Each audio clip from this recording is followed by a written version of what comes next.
കഴിഞ്ഞ 5.5 വർഷമായിട്ട് എൻ്റെ അച്ഛന് ലിവറിന് അസുഖമായിരുന്നു. അങ്ങനെ കോട്ടയം മെഡിക്കൽ കോളേജിൽ സർജറി ചെയ്യാതെ പറഞ്ഞിരിക്കുകയായിരുന്നു. 50 ലക്ഷമാണ് പറഞ്ഞിരുന്നത്. പക്ഷെ ഞങ്ങളെ കൊണ്ട് 50 ലക്ഷം കൂട്ടിയാൽ കൂടുന്നൊരു എമൗണ്ട് അല്ലായിരുന്നു. അവിടെ ലിവർ ബയോപ്സി ചെയ്ത് കഴിഞ്ഞ് അവിടെ സർജറി ചെയ്യാമെന്ന് തീരുമാനിച്ചിരിക്കുകയായിരുന്നു. പക്ഷേ ബയോപ്സി റിപ്പോർട്ട് കൊണ്ട് ചെന്നപ്പോൾ ഡോക്ടർ 2 വർഷത്തേക്ക് പഠിക്കാൻ പോവുകയാണെന്ന് പറഞ്ഞ് പോയി. പിന്നെ എന്ത് ചെയ്യണമെന്നറിയാതെ ഞങ്ങൾ നിൽക്കുമായിരുന്നു. പിന്നുള്ളത് തിരുവനന്തപുരം മെഡിക്കൽ കോളേജാണ്. അവിടെ ചെന്നാലും രോഗികളെ തറയെ കിടക്കേണ്ട അവസ്ഥയാണ്. വേണ്ടത്ര കാര്യത്തോടെ അവർ നോക്കുന്നില്ല. ഞങ്ങളുടെ അനുഭവമാണ് ഞങ്ങൾ പറയുന്നത്. അങ്ങനെ ഞങ്ങൾ പ്രൈവറ്റ് ഹോസ്പിറ്റലായിട്ടുള്ള എറണാകുളത്ത് കൊണ്ടുപോകായിരുന്നു ഹാസ്റ്റലിൽ. ഈ കഴിഞ്ഞ ഡിസംബർ 26 എൻ്റെ അച്ഛൻ്റെ സർജറി കഴിഞ്ഞു. ഞാൻ എൻ്റെ 70% ലിവർ എൻ്റെ അച്ഛന് കൊടുത്തു.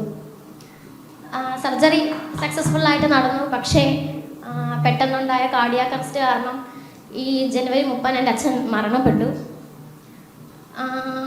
ഇപ്പോൾ ഞാനിവിടെ നിൽക്കുമ്പോൾ ഏറ്റവും കൂടുതൽ സന്തോഷിക്കുന്ന എൻ്റെ അച്ഛനായിരുന്നു. ഞാൻ ജീവിച്ചിരിപ്പുണ്ടായിരുന്നെങ്കിൽ, ഈ സർജറി നേരത്തെ നടന്നിരുന്നു എങ്കിൽ, അതിനുള്ളൊരു സംവിധാനം നമ്മുടെ കേരളത്തിലെ ഹോസ്പിറ്റലിൽ ഉണ്ടായിരുന്നുവെങ്കിൽ ഇന്ന് എൻ്റെ അച്ഛൻ ജീവനോടെ ഉണ്ടായിരുന്നതിന് ഒരു പക്ഷേ. എൻ്റെ അച്ഛൻ്റെ വലിയ ആഗ്രഹമായിരുന്നു എന്നെ നഴ്സാക്കണം എന്ന്.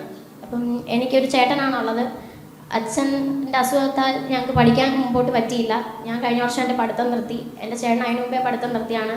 ഞങ്ങളുടെ വീടിപ്പോൾ ജപ്തി ഭീഷണിയിലാണ്. എൻ്റെ അച്ഛൻ്റെ സഞ്ചയനത്തിൻ്റെ അന്നായിരുന്നു എൻ്റെ വീടിൻ്റെ ജപ്തി ചെയ്യാനുള്ള നടപടികൾ തുടങ്ങിയത്. അങ്ങനെ എന്ത് ചെയ്യണം എന്നറിയാതെ ഇപ്പം നിൽക്കുന്ന ഒരവസ്ഥയാണ്. മുമ്പോട്ട് ഇനിയും പഠിക്കുന്ന കാര്യം എങ്ങനെയാണ് എന്നുള്ളൊരവസ്ഥയിൽ നിൽക്കുകയാണ്. അപ്പോൾ എനിക്ക് സാറിനോട് പറയാനുള്ളത്, ഇവിടുത്തെ ഹോസ്പിറ്റലുകളിലൊക്കെ ഒന്ന് നന്നാക്കിയാൽ കൊള്ളാമെന്ന് എനിക്ക് തോന്നി. പകുതി ജീവനെങ്കിലും നഷ്ടപ്പെടാതിരിക്കും. അതാണ് എനിക്ക് സാറിനോട് പറയാനുള്ളത്. പിന്നെ അമൃത പ്രദീപിനെ ഞാൻ എല്ലാവർക്കും വേണ്ടി പ്രത്യേകമായിട്ട് അഭിനന്ദിക്കുകയാണ്. മോള് +2 കഴിഞ്ഞിട്ടേ ഉള്ളൂ. പിതാവിന് 70% ലിവർ കൊടുത്ത ഒരാളാണ്. നിങ്ങൾ 2 കുട്ടികളും പഠിത്തം നിർത്തിയ 2 കുട്ടികളും ഒരു കാരണവശാലും പഠിത്തം നിർത്താൻ പാടില്ല.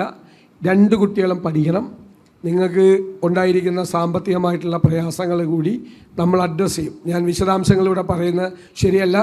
ഒരു കാര്യം തീർച്ചയാണ്, അവർ പഠിത്തം നിർത്തില്ല.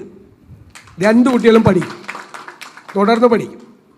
അത് ഞാൻ നേരിട്ട് ശ്രദ്ധിച്ചോളാം. ബാക്കിയുള്ള സഹായങ്ങളെല്ലാം ആ കുട്ടിക്ക് ഇങ്ങനെ ഒരു കാര്യം ചെയ്തിട്ട് ആ കുട്ടി പഠിത്തം നിർത്തി വീട്ടിലിരിക്കാൻ പാടില്ല. അത് നമ്മളത് പരിഹാരം ഉണ്ടാക്കും, ഉറപ്പായിട്ട് പരിഹാരം ഉണ്ടാക്കും.